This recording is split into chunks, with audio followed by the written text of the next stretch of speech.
Hello అందరికీ, వేళ వంకాయ కర్రీ చేసుకుందాం. ముందు ఇలా మనం కట్ చేసుకోవాలి.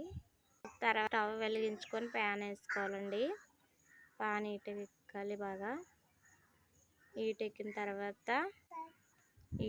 తర్వాత మనం ఆయిల్ వేసుకోవాలండి. కొంచెం ఆయిల్ నేను ఎక్కువ వేసుకుంటున్నాను, ఎందుకంటే వాటర్ లేకుండా నేను ఆయిల్తోనే వంకాయ అనేది మగ్గించబోతున్నాను.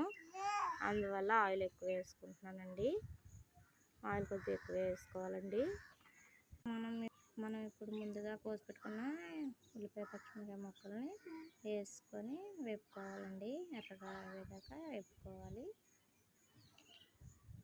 తర్వాత టమాటా ముక్కల్ని కూడా వేసుకొని చిన్న సాల్ట్ వేసుకొని బాగా మగ్గించుకోవాలండి. ఉప్పు నీళ్ళలో కడిగిన కాయ ముక్క మనం వేసుకోవాలి.